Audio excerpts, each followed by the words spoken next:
Hi, this is a message for those working with children with special educational needs and even for parents and carers.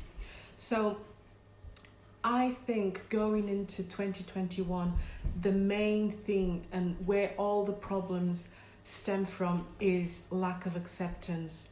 So it's really important that when we are working, guiding, supporting or nurturing a neurodiverse brain, that we first learn to accept who they are as a person, and that we intentionally make an effort to separate who they are from the behaviours that they present.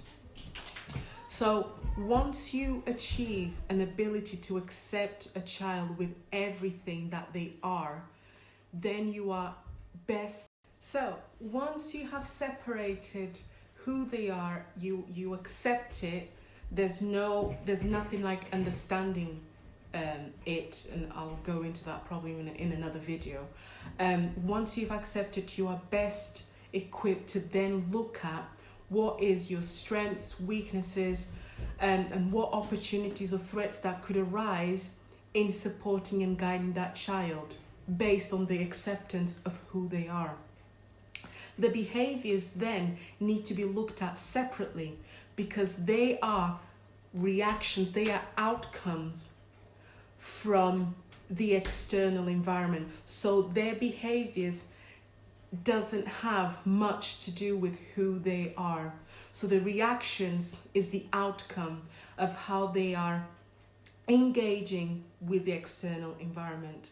So to deal and look at the behaviour.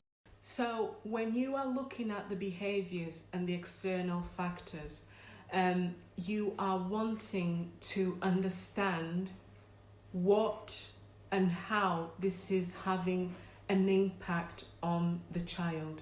And then you wanting to form links, looking at how often it's happening, when it's happening, what are the triggers? Is it a specific place, a specific environment? Is it the noise, lack of noise? And then you will try and pinpoint a solution for it. And bearing in mind, because even though we are dealing with a neurodiverse brain, we still want it to be realistic. So some of the solutions don't always have to be adapting the external environment, although this will be the ideal case, but sometimes due to funding restrictions or lack of time and working in large groups, there is a difficulty in trying to put some of the strategies in place. So what you're wanting to look into doing is minimizing the issue or having an open and honest conversation with the child in question and working together with that child. How could they achieve a win-win situation?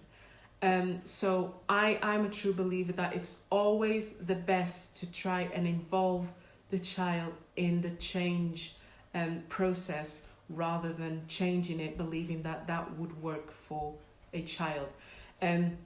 Children with different special educational needs, they have different sensory profiles. So a good starting point is always accept them for who they are and adapt the environment or the work or the task, the activities that you are wanting them to engage in based on their learning style rather than ability.